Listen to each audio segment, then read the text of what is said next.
So, if we confess. So, ang ating pag-uusapan ay may kinalaman sa word na confess. Sa Tagalog po yan, kung ipahahayag. Ano? So, ang ating pamagat ngayong umaga ay God is able to cause you to confess. God is able to cause you to confess. Ang ibig sabihin lang, kung tatagalogin natin, kaya ka ng Diyos pangumpisalin. Naintindihan niyo ba yun? Kaya ka ng Diyos magpahayag ng iyong mga kasalanan. Pwedeng nahihiya ka, pwedeng timid ka, pwedeng aapa-apa ka, pwedeng aata-ata ka, pero yung hindi mo kaya, kaya ng Diyos. No? Maraming taong nagkukubli sa mali. No? Sa Diyos po ay walang kubli. Pero in spite the fact na alam ng Diyos na ang kasalanan ay alam niya, pero ang tayo pilit pa rin nagtatago. No? At maraming tao ay nagtatago sa pamamagitan ng paninisi ng iba. Nung magkasala si Adan at si Eva, ang sabi ng Diyos, dahil nagtakbo patakbo si Adan, sabi, bakit ka nagtakbo, Adan? Nahihiya ho kasi ako. Bakit? Ako'y hubad. Bet mo alam niyo kay hubad, nakakain ka ba ng ipinagbabawal na bunga? Ano sabi ni Adan? Kasi Panginoon yung babae na ibinigay mo. Ano? Ganyan ang tao Hindi maipahayag ang kasalanan, manunuro pa ng iba. Sa halip na magsisi, naninisi. Ang kailangan naman ng Diyos, hindi naninisi, nagsisisi.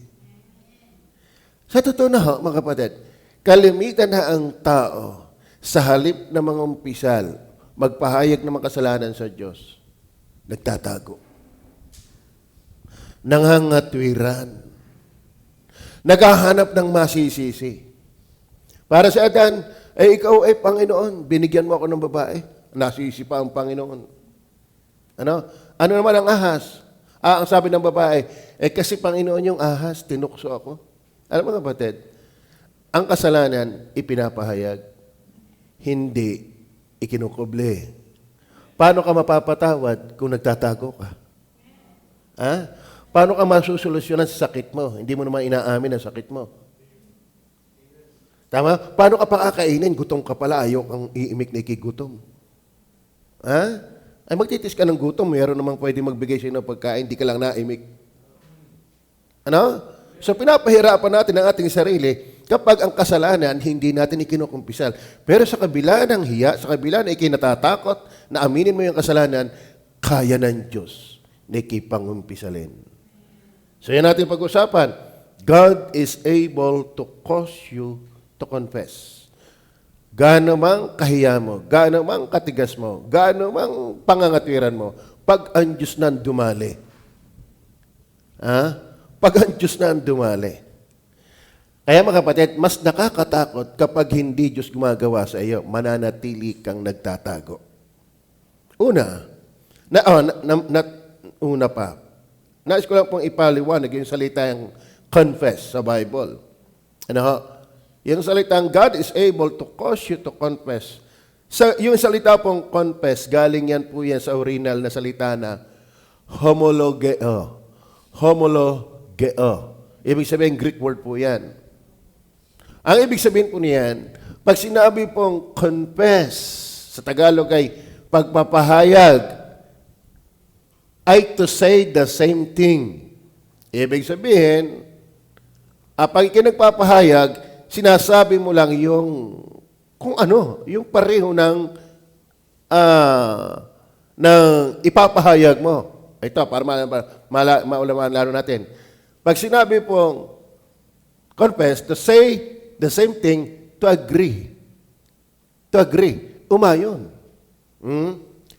To acknowledge openly. Kikilalanin mo ng hayagan. Okay. Diretso na natin para maintindihan lalo natin. Ito yan, mga kapatid. May kaduktong ba yan? Saan ilagay? Yan. Pag sinabi pong confession, umaayon ka agreeing with God about your sin. Umaayon ka sa Diyos tungkol sa kasalanan mo. Huwag mong kontrahin ang Diyos. Ano? Panginoon, ako na may kaya gari, ako'y garin. No. Pag sinabi na ang umpisal, Lord, tama ka sa nakita mong kasalanan ko. Maraming tao, huli na tanggi pang mamamatay. Nakakulong na, ay tanggi pang mamamatay Pag sinasabing ikinangungumpisal ng kasalanan, umaayon ka. Panginoon, nagawa ko nga Nagmaritis nga ako Panginoon. Kamumura ko lang kanina ng lagiti, kaninang umaga. Higa. Mahirap baybayin. Ang dami nating nagagawang mali. Ang ibig sabihin ng nangungumpisal, Lord, tama ka Hindi na ako nangangatwiran, Panginoon. Yun po yun. Are you with me? Pastor, Panginoon, ako'y nagburlis Panginoon, ako'y nanood ng malaswa Panginoon, ako'y nakabarek. Ako'y nakapanigarilyo. Pag nagsasabing nangungumpisal ng kasalanan, agreeing with God about your sin, huwag ka nang mangatwiran. Bakit? Wala namang kubli sa Diyos. Iniisip pa nga lang natin, alam na ng Diyos. Di lalo pag nagawa na natin. Ito pa. Agreeing with God about your sin.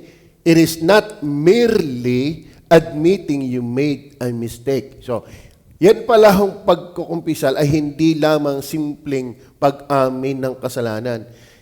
It is acknowledging your sin as God defines it. Ibig sabihin, kinikilala mo ang kasalanan kung paanong tinatrato ito ng Diyos o pinapakahulugan ng Diyos. Kasi tayo, mga kapatid, halata mo ang tao ay hindi wagas pangumpisal. They are just saying sorry. Pero hindi nila naiintindihan ang bigat at sama ng kasalanang ginawa. So, it is not merely admitting you made a mistake. Hindi lang ikaw ay naka-amin ng iyong maling ginawa, kundi kinikilala mo ang iyong kasalanan kung paanong ipinapaliwanag ito ng Diyos. Alam niyo ba, ang kasalanan pagdating sa Diyos, walang magaan. Walang magaang kasalanan sa Diyos. Kaya maling sabi, sorry na Panginoon, tao lang Hindi ho ganun yun. Basahin niyo ang Bible. Lahat ng tao nagsisisi ay expression ng nabibigatang puso sa kasalanan. Lahat ng nagtamo ng kapatawaran mula sa kanilang kasalanan ay hindi lang nilaro ng bibig, kundi ipinahayag ng bibig na mula sa pusong nabibigatan sa kasalanan. Kasi sa paningin ng Diyos, ang kasalanan ay mabigat. Alam mo kung gaano kabigat ang kasalanan? Kinakailangang mamatay ang kanyang anak. Kung ang kasalanan ay light, magaan, bakit ibibigay pa ang anak para mamatay sa krus ng Kalbaryo? Kaya wala tayong karapatang magaanin ang kasalanan. Bakit? Kung magaan yan, bakit kamamatayan ni Jesus? Tama ba? Naintindihan niyo ba yun? Ay, sa tao ay light lang Ay, ano ka nagbabarik? Anong pakala mo? Yan ang mga taong walang pagsisisi. Yan ang mga taong hindi nangungumpisal ng wasto. Are you with me? It is acknowledging your sin as God defines it. Huwag mong ipaliwanag ang kasalanan sa iyong palagay. Ang nagsisisi ay hindi base sa pagkaintindi mo sa kasalanan. Ikaw ay nagpapahayag ng iyong kasalanan kasi nakita mo ang kasalanan kung paano nakikita ito ng Diyos. Mababaw ang pagsisisi kapag ang ating pagsisisi o pagpapahayag ng kasalanan ay base lang sa ating intindi. Kaya nga may tinatawag silang white lies. Di nga? Yan na may kasinungalingan pero nasa katwiran. Saan naging matuwid ang kasinungalingan? Mababa tayo at mababaw tumarato ng kasalanan. Sa sino mang mababaw at malabo ang pagtarato sa kasalanan, maging ang kanilang pangungumpisal, hindi makatotohanan. Ang sino mang mababaw, malabo, ang dating ng kasalanan, pagkaintindi ng kasalanan, ang pangungumpisal, wala sa katotohanan. Naintindihan niyo ba yan? Tayo ba'y nagkakasala? Tayo ba'y makasalanan? Ano ang ating pangungumpisal? Ang iba pa, sa pamangungumpisal. Saan sa Bible yon? Kaya ang halagang nagbabasa tayo ng Bible. Tanyo ha, basahin ulit natin ang talata.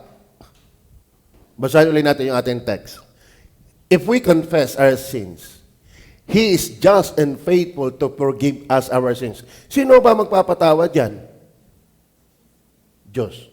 Kanino ka mangungumpisal? Bit ka sa pari mangungumpisal, hindi man siya magpapatawad sa iyo. Wala sa Bible yan. Magbasa kayo ng Bible. Una, punto na tayo. God is able to cause you to confess.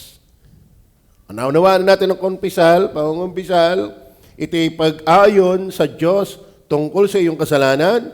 Hindi ito simpleng pag-amin lang ng ating mga mali, kundi ito'y pagkilala ng ating kasalanan kung paanong kinikilala ito ng Diyos. Madama natin ang kasalanan kung paanong dinadama ito ng Diyos. Pakitunguhan natin ang kasalanan kung paanong pinapakitunguhan ito ng Diyos. Ibig sabihin, sa Diyos, hindi laro ang kasalanan. Kaya wag tayo maglaro sa kasalanan. Ito'y ating ipangumpisal. Ngayon, nagkakamali tayo lagi. At di mangumpisal ka lagi. Kaya mahirap sa pare. Bakit? Hindi mo naman niyang kadais lagi. Pero ang Diyos, kadais mo lagi. Amen? Kaya makakapangumpisal ka anytime. Bakit? God is everywhere. Amen? Okay, number 1. The Greek, God is able to cause you to confess. Ano i-confess mo? Number 1, to confess our sins. God is able you to cause to confess. What are we going to confess? Siyempre, our sins. Amen? Pakitas nga ho ng kamay ng hindi nagkakasala. Wala. Amen. Praise the Lord. Honest kayo sa inyong budhi. So, do we need to confess? Anong klaseng pangungumpisal? Kung paanong tinitingnan ng Diyos ang kasalanan natin. Mabigat yan. Umiiyak ka ba sa kasalanan mo? Kailan ka huling umiyak sa iyong kasalanan? Alam mo, kapag ang kasalanan ay mabigat, ba't ka mawiwili dyan? Bakit magiging masaya ka dyan? Kaya nakakatakot yung matigas ang puso. Titigas ka rin lang, doon na sa tama. Huwag sa mali. Walang anak ng Diyos na tunay, walang tunay na palangit na matigas sa mali. Kaya nga tayo binigyan ng pusong laman. Inalis ang batong puso. Bekay, matigas. May tatayuan ka rin laang, sa mali pa. Amen. Kaya ang kinakausap ko dito, hindi lang mga bisita natin, yung mga nagsasabing ligtas na, linawin mo. Pakilinaw ng iyong kaligtasang sinasabi. Bikigarapalan kung umayaw sa Diyos. Ay sabi mo ang iyong puso'y laman. Ha? Walang gayon sa Bible. Don't interpret sin based on your own understanding. Kaya ipangumpisal natin ang kasalanan kung paano dinidefine ng Diyos ang kasalanan. 1 John 1:9, balik ulit tayo. Hindi naman tayo lalayo dyan eh. Kung ipinahahayag natin, ang alin? Ang ating, hindi yung kasalanan ng iba, atin. Problema mo, pati buhay ng iba, pinakikialaman mo. Yung buhay mo nga, hindi mo pag-igi. Ang sabi po diyan, kung ipinahahayag natin, ang alin, ang ating, dami-dami mo itinuturo, paano yung sarili mo? Para yung sarili ko, ay napakahilig mo talaga sa marites. Nanindan niyo ba yan? Alam mo, sabi nga ng Bible, bakit nakikita mo ang muta ng iyong kapwa?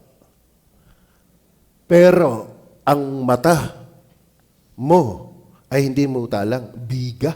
Ang sabi ng Bible, beam. Beam. Ibig sabihin, natuhog ka ng isang beam. Kita niyo yung beam? Yung biga, malaki yun. Tapos liit na liit ng mali ng iba, kitang-kita mo, ang iyo biga. Ang ikumpisal mo yung iyong sariling kasalanan. Hayaan mo yung iba sa kanyang sarili. Kaya minsan nakikinig ng preaching yung tama kay kapatid. Yung tama sa aking nadali mo. Paano ikaw? Wala ka bang mali? Ay ako'y may mali eh. Kaya bago kayo lagapakan ng salita ng Diyos, ako muna. Tama ba? Maintindihan nga? Ito ang liwanag eh. Kung ipinahayag natin, what are we going to confess? Ang ating mga kasalanan. Ito magandang pangako, ay tapat at banal siya na tayo patatawarin. Base sa attitude ng ating pangungumpisal. Kung ikimangumpisal, ako naman kaya nagkamali, Panginoon dahil ni sis. Dahil niyan. Tsaka dahil mo, pastor, tapang na tapang mo mag-preach. Huwag kang manisi. Huwag mong aminin ang kasalanan ng iba. Kasalanan mo ang iyong aminin. Tama? Ba't ikaw ba pag nakain, ipinakakain mo sa iba? Mahirap yung gayo. May pagka sa pagkain, gusto mo ikaw ang kakain. May pag sa kasalanan, ang gusto mo yung iba. Hindi gayon. Tama. At nakakalungkot, maraming tao hindi talaga sensitibo sa kasalanan. Klaro ba? Proverbs chapter 28, verse 13 and 14. Tignan nyo ha? Siyang nagtatakip ng kanyang mga pagsalangsang. Wag na tayong magtago, wag na tayong magtakluban. Humingi na lang tayo ng tawad. Mangumpisal tayo. Amen. Wag sa pare at wag kung kani-kanino, machichismis ka lang. May mga taong pinagbugahan mo ng kasalanan. Maaring ngayon, matapat sa iyo, pagdaan ng mga panahon. Bakit? Surutin? Ay, wag ka magana, kilala kita. Kita mo yan. Minarkahan ka pa. Tama? Samantala ang Diyos, patatawarin ka. Alam mo ibig sabihin ng pagpapatawad? Hindi ko natatandaan ang kasalanan mo. Lilimutin ko na. Yan ang pagpapatawad ng Diyos. Gano'ng kahabang lumimot? Minsan at magpakailanman. Ang Diyos hindi nagtatanim. Kaya ang maganda, siyang nagtatakip ng kanyang mga pagsalangsang, ay hindi giginawa. Ang maganda sa pigsa, nasabog. Pag yung pigsa hindi sumabog, walang ginawa dyan. Kaya yung kasalanan na hindi hinihingi ng tawad, hindi ka sasaya. Walang masayang tao na nagtatago sa kasalanan. Dapat nangungumpisal sa kanyang mga kasalanan. Naintindihan niyo ba yan? Siyang nagtatakip ng kanyang mga pagsalangsang yan, hindi giginhawa. Kayo ba'y nakaranas magkapigsa? Sa kasagsagan ng pigsa ay hirap.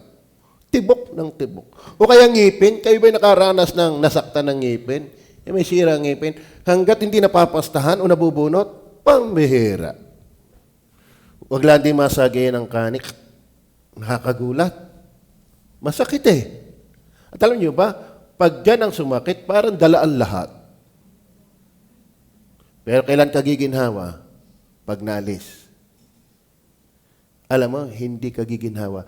Iba ho yung maginhawang mapera. Hindi yun ang tunay na ginawa. Ang alaman mo, ang iyong konsyensya ay pinatawad na. Ano? Ibig sabihin, hindi ka na guilty. Ano? Ano ibig sabihin hindi ka na guilty? Yes, napatunayan kang ikaw ay pumatay o anumang kasalanan, pero ibig sabihin pag ikipinatawad, hindi na ibinibilang sa iyo ang iyong kasalanan. Para maintindihan nyo, ito yung lagi kong sinasabi, biblisan ko lang, dalawang magkapatid, mabait ang isa ay palaaway, napaaway ang bunso, nakapatay, walang sulingan, hinahabol ng mga pulis. Ang ginawa, pumunta sa bahay ng kuya. Nung pagbuksan ng pinto, kita ng kuya, hawak ang patalim, madugo ang damit, natahol ang aso, mahabol ang pulis. Alam na ng kuya, napatrobol na naman ang bunso. Ang sabi ng kuya, magpalit ng damit, iwanan mo ang patalim, tumalong ka sa likod ng bahay, at huwag kang babalik. Kung ano yung sinabi ng kuya, yun ang ginawa. Ang hindi alam ng bunso, yung patalim, hinawakan ng kuya. At yung damit, ibinihis ng kuya. Naintindihan niyo ba yan? Sinong bubugbugin? Sinong hahampasin? Ang tanong, sino bang makasalanan? Bunso. Pero bakit ang binugbugay ang kuya? Kinuha ang patalim, isinuot ang damit. Ngayon, nabalitaan ng bunso, nasilya electric ang kuya. Patay ang kuya. Naghabol ngayon sa korte itong bunso. Hindi naman ho kuya ko ang nakapatay. Ako ho, sinuot lang niya ang damit. Ang sabi ng korte, well, may namatay na, may nagbayad na sa iyo, hindi ka na guilty. Naintindihan niyo ba yan?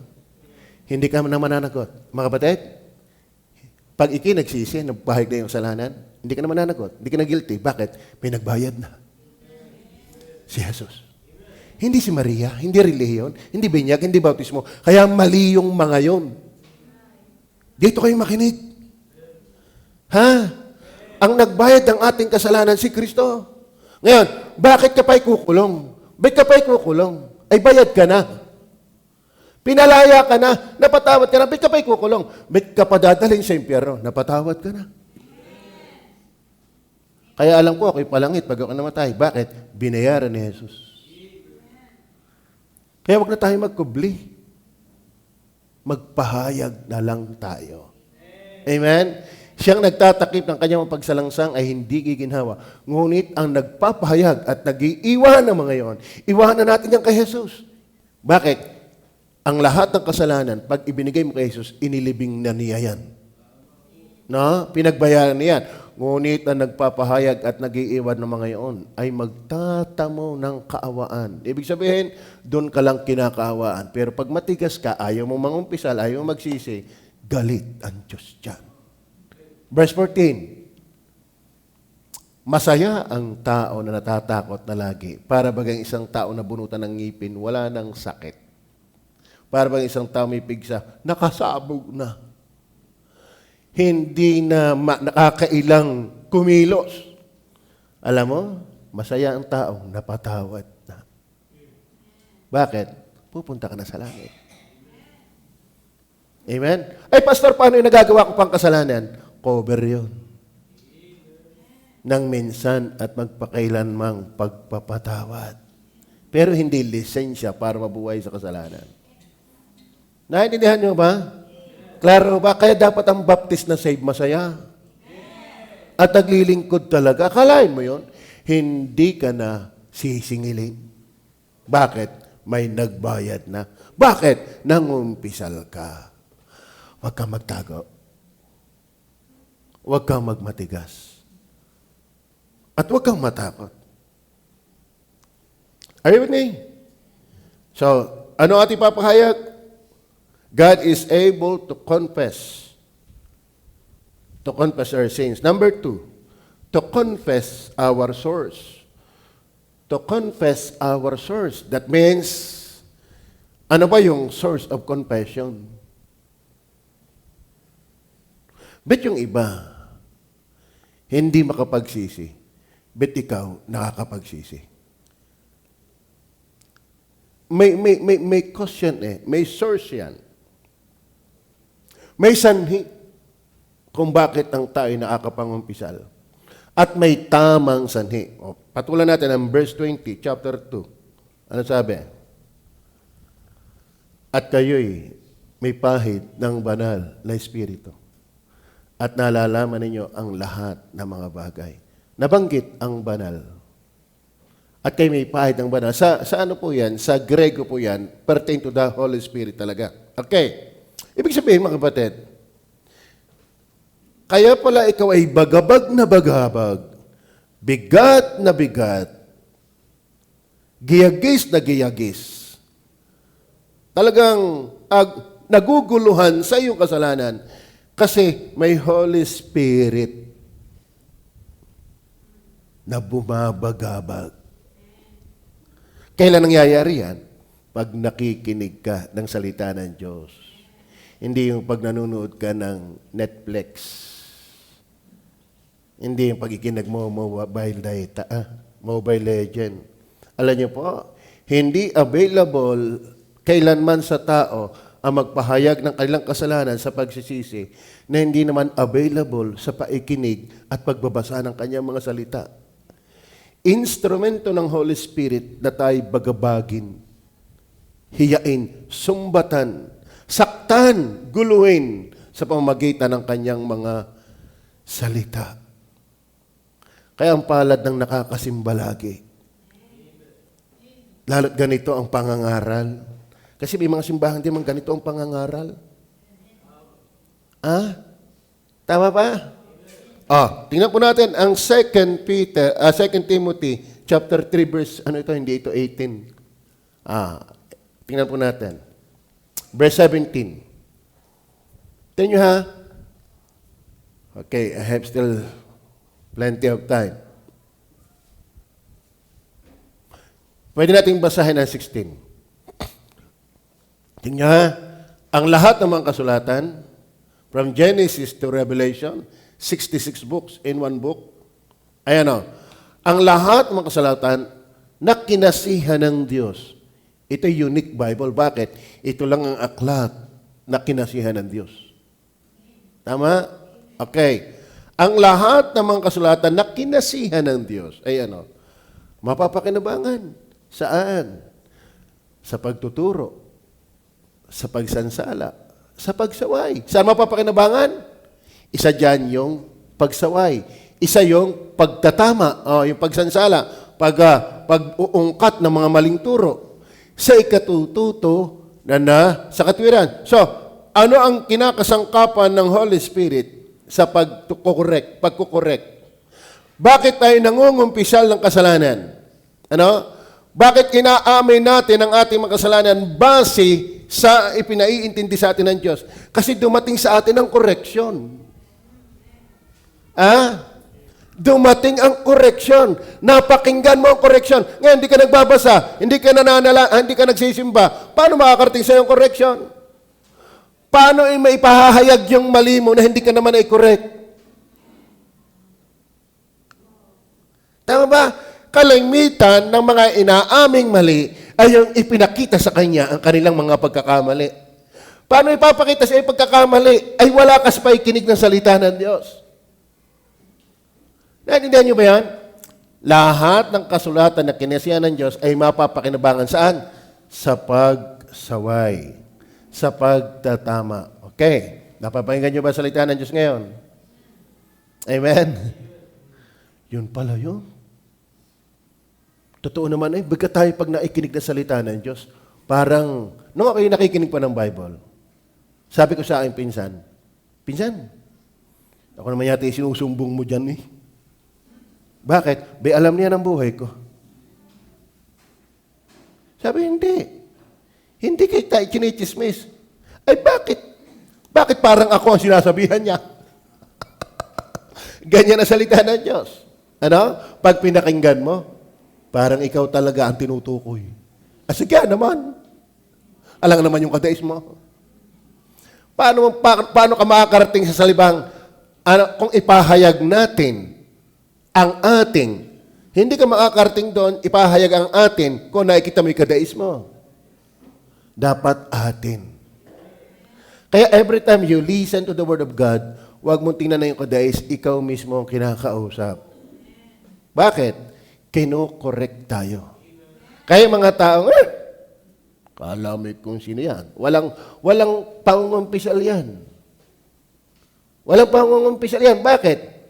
Ipinahayag ng kasalanan, dinededma. Amen? Kaya hindi lahat ng naikinig sa salita ng Diyos nakikinabang. Bakit? Ay sa halip ng maituwid, ay nagmatigas eh. Ay ano naman ilalaban mo sa Diyos sa pagmamatigas mo? Di buhay mo nga, hindi mo alam kung makakisandaan taong ka. Mapalad yung mapagpakumbaba sa Panginoon. Pag tayo na i-correct, magpa-correct. Anong gagawin? Lord, sorry sa aking mga kasalanan. Tama ka. Tama ka, Panginoon. Ako'y mali. At hindi pala biro yung aking nagawa. Bakit?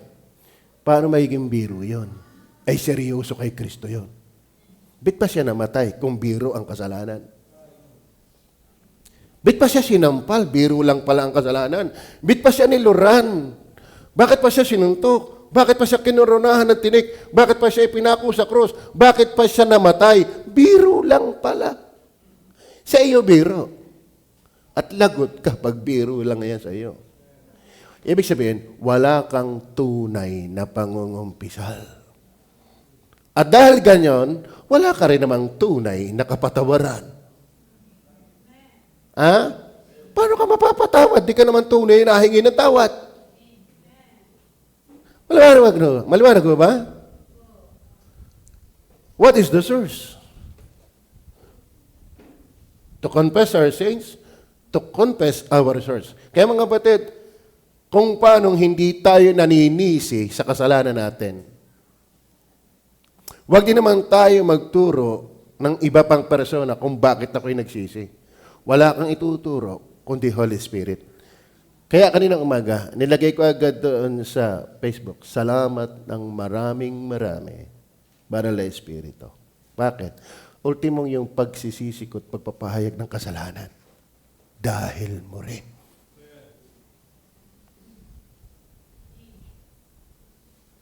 Almanag ko ba? Hebrew chapter 4 verse 12. Tingnan niyo po, Hebrew chapter 4 verse 12. Sapagkat ang salita ng Diyos ay, hindi patay. Kaya bakit kayo pag nakikinig, aray, buhay eh. Amen? Natalab eh. Natalab ba ang salita ng Diyos? Ay di buhay. Amen. Kaya ang instrumento ng Diyos, salita ng Diyos. Bakit ikaw ngayon ay nabibigatan sa kasalanan? Bakit ikaw ay bagabag ngayon sa iyong kasalanan? Bakit ikaw ay takot at takot sa iyong mga kasalanan ginagawa ngayon? Bakit parurusahan niyo ng Diyos? Kasi may Holy Spirit ng sumusumbat. May Holy Spirit ng kumikilos. Ngayon, kung ikaw ay wala lang, nakikinig ka lang ng salita ng Diyos kasi sabi ng lola, makinig eh. Diga? Kasi sabi ng kuya, makinig eh. Pero walang sulsul ang Holy Spirit. Aalis kang walang pagbabago. Totoo yan. Ang maganda sana, ano yung source? let it be the Holy Spirit. Hindi din ang pastor. Instrumento din lang ang pastor. Tagapangaral din lang ako. Pero sa totoo na, kahit pa kayo magdahan-dahan ng panalita, kahit yung pinakamababaw na Tagalog ng aking gamitin, kahit talagang gamitin ko ng pamamaraan kung ma-simplify ang Word of God, pero kung walang Holy Spirit na nakikialam sa iyo, boring ang iyong pinapakinggan ngayong umaga. Pero kung talagang Holy Spirit ang gumagawa sa iyo, tatagok-tagok na ang laway mo ngayon. Ako yata sinumbong kay pastor. Bet alam ni pastor ang aking buhay. Ibig sabihin, bukod sa akin, meron talagang Diyos. Amen? Klaro ho ba? Sapagkat ang salita ng Diyos ay buhay. Mabisa. Mabisa. Hindi ito wala lang. Ano? At ano pa? Matalas. Kaysa limang tabak na may dalawang talim. Kaya mga kapatid, huwag kayong magtaka. Bakit kayo nasasaktan? Ay, matalas eh. Saan nga nakakitang matalas eh, hindi nakakahiwa? Matalas yan. Anong gagawin yan? Tatagpasin na yan ang ating mga kasalanan. Kaya mangungumpisal ka. Kaya mahirap yung nangungumpisal, wala namang pagkukorek. Tama? Paano mo aaminin ang isang kasalanan hindi mo naman naiintindihan na kasalanan? Ikagaling mo naman, umamin ka na agad yung panaiintindihan. Pastor, advance. Amen? Kayo ba nangungumpisal? Kayo ba yung maamin? Napalulungkot ba kayo ng kasalanan? Kaya ako yung nagtataka doon, taon kung hindi nasimba, masaya pa. Nakakapagtaka talaga yan. Ako talagang taka-taka dyan. May Holy Spirit kaya yon? Ay nakikinig ka nga lang pag Holy Spirit ang gumagawa, gimbal ka na. Eh di lalo kung nakatira na sa'yo. Nakakatakot yan. Hindi lahat na nag-aangking anak ng Diyos ay anak ng Diyos. Hindi ang bawat nagsasabi sa akin, Panginoon, Panginoon, ay papasok sa karya ng langit. Kundi yung gumagawa. Naintindihan niyo ba yun? To confess. Now, John 16:9 to 11. Tingnan po natin. John 16:9 hanggang 11.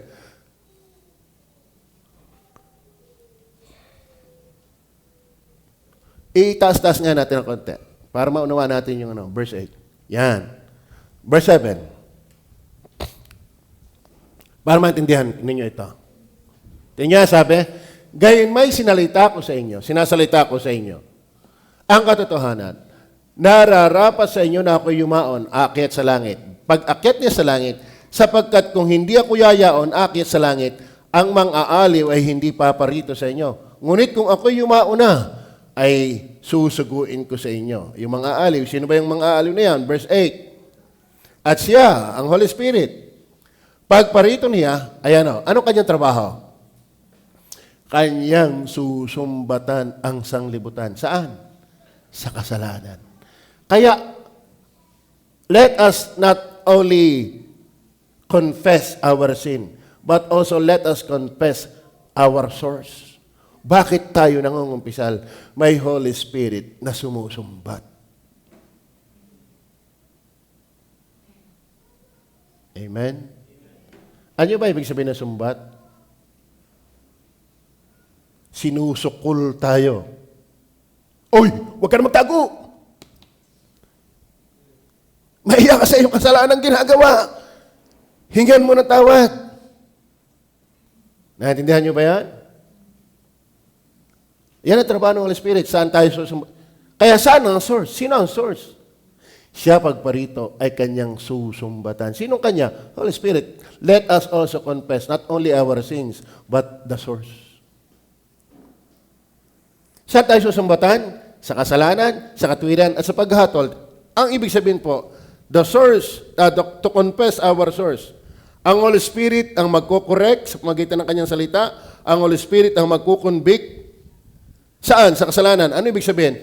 Showing people their wrongdoing and need for salvation. Yan po ang ibig sabihin yan. Sa makasalanan, ipapakita sa iyo ang iyong mga maling gawa at kailangan mo ng kaligtasan.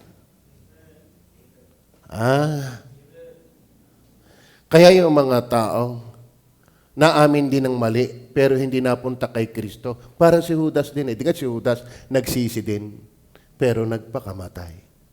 Ang tunay na nagsisisi, repentance unto life. Ang ibig sabihin, magsisisi ka para manampalataya kay Kristo. Ang hangover, nagsisisi din. Nakainom pa ng alak. Hanggat may hangover, nagsisisi yan. Pero pag wala na yung hangover, inumuuli yan. Lahat ng tao may common repentance. Naamin din ng mali pero matigas sa paglapit kay Jesus. Ang tunay na nangungumpisal, dadalhin ka niyan sa pananampalataya kay Jesus. Walang duda. Lahat na nangungumpisal sa pagsisisi ng kasalanan ninyo, ito, common ito. Kapag ikaw ay nakarating sa realization, malala pa lang iyong sakit, dadalhin ka niyan sa doktor. Naintindihan niyo ba yan? Ang sino mang nakarealize na matindi ang kanyang sakit, dadalhin ka ng realization mo sa iyong matinding sakit sa paghahanap ng doktor. Bakit maraming tao, naunawaan silang makasalanan, pero wala pa rin pakialam kay Jesus? Common repentance lang yon. Ang tunay na pagsisisi, dadalhin ka kay Jesus. Kaya maliligtas ka. Hindi ka dadalhin kay Mary. Hindi ka dadalhin sa reliyon. Hindi ka dadalhin sa binyag. Hindi ka dadalhin sa 10 utos. Dadalhin ka kay Jesus para maligtas. Naintindihan niyo ba yan? Pag ikaw ay gutom na gutom ka, saan ka dadalhin? Pag gutom na gutom ka, saan ka dadalhin? Paso sa kwatogs. Pag uhaw na uhaw, saan ka dadalhin ang iyong uhaw? Sa tubig. Tama ba? Ngayon, saan ka dadalhin ng tunay na pangungumpisal sa iyong kasalanan para maligtas? Kay Jesus. Ang tanong, nananampalataya ka ba na si Jesus lang talaga magpapatawad ng iyong kasalanan? At gaano magpatawad si Jesus? Walang hanggan. Kaya ako'y ligtas na Kayo ba ligtas na? Nagsisisi ka na ba ng iyong kasalanan? Nagpahayag ka na ba ng iyong mga kasalanan? Then last. Ito na yun. Magkakarugtong yun God is able you to confess our sins, to confess our source. Siyempre, ang dulo nito, to confess our Savior. Yan ang hahantungan ng taong nangungumpisal sa kasalanan. Hindi kayo iwanan sa pangungumpisa lang, dadalhin ka na yan sa tagapagligtas.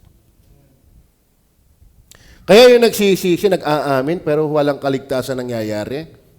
Nako, delikado yan. Si Judas, nagsisi din pero hindi naligtas. Madali namang umamin ng mali. Pero yung mapatawad sa mali, dahil kay Jesus, hindi yan totoo sa marami. Klaro ba? Tingnan niyo po, 1 John chapter 4, verse 2. Dito'y nakikilala ninyo ang Espiritu ng Diyos kasi siya yung source ng confession. Dito'y nakikilala ninyo ang Espiritu ng Diyos. Ang bawat Espiritu nagpapahayag na si Jesus Kristo. Tanyo nagpapahayag, nangungumpisal na si Jesus Kristo'y naparitong nasa laman ay sa Diyos. Kaya lahat ng tunay na giniyagis, inabala, binulabog, pinabigat, pinalungkot, winasak ang puso ng kasalanan, hindi ka lang mangungumpisal ng kasalanan. Hindi mo lang ipangungumpisal yung naging sanhi. Ipangungumpisal mo na rin na talagang si Kristo nga lang pala ang lunas. Bakit? Siya yung Diyos na nagkatawang tao. naparitong nasa laman. Amen? Sapagkat gayon na lamang ang pagsinta ng Diyos sa libutan na ibinigay niya ang kanyang bugtong na anak upang ang sinumang sa kanya sumampalataya ay huwag mapahamak, kundi magkaroon ng buhay na walang hanggan. Naparito ang anak ng tao upang hanapin at iligtas ang nawala. Kailan siya naparito? Nung siya'y magkatawan tao. Kaya sabi dito, dito yung nakikilala ninyo ang Espiritu ng Diyos. Ang bawat Espiritong nagpapahayag na si Jesucristo ay naparitong nasa laman ay sa Diyos. Matitiyak mo ikaw ay sa Diyos kapag dinala ka ng Holy Spirit sa paniniwalang si Kristo talaga yung Diyos na nagkatawang tao para tubusin tayo sa ating kasalanan. Klaro ba? Hindi ka dadalhin ng Holy Spirit sa conclusion, salamat kay Maria. Salamat sa iglesia. Salamat kay Kibuloy. Salamat kay Iloy na mga pakloy. Hindi yan ang hantungan. Si Kristo ang hantungan yan. Amen. Hindi ka dadalhin ng Holy Spirit kung kani-kaninong Poncio Pilato para maligtas. Kay Kristo lamang. Bakit? Walang tagapagligtas, kundi si Jesus lang. Klaro ho ba? Pag sinabing lang, siya lang. Kaya walang reservation. Magaling na ikaw yung nagsisiguro. Hindi ka sigurado. Pag ang dami mong reservation, itatapon mo ang mali, yayakapin mo lang ang tama. Dahil si Jesus ay sapat. Amen. Maliwanag ko ba? Masarap po ba? Kahit kayong mga ligtas na tigat kasarap. Ha? Verse 15. Tingnan niyo po, sabi ng verse 15. Ang sino mang nagpapahayag, nagko-confess na si Jesus ay anak ng Diyos. Ibig sabihin, ang sino mang hindi kumikilala na si Jesus ay Diyos, walang totoong pangungumpisal doon. Pag sinabing anak ng Diyos, siya ay Diyos. Kaya nga Diyos ang katawan tao. Kaya yung mga reliyon na hindi naniniwala na si Jesus ay Diyos, walang confession of sin doon. Dahil para maging kompleto, confess our sin, confess our source, confess our Savior. Sino si Jesus Christ? Nagkatawang tao. Siya anak ng Diyos.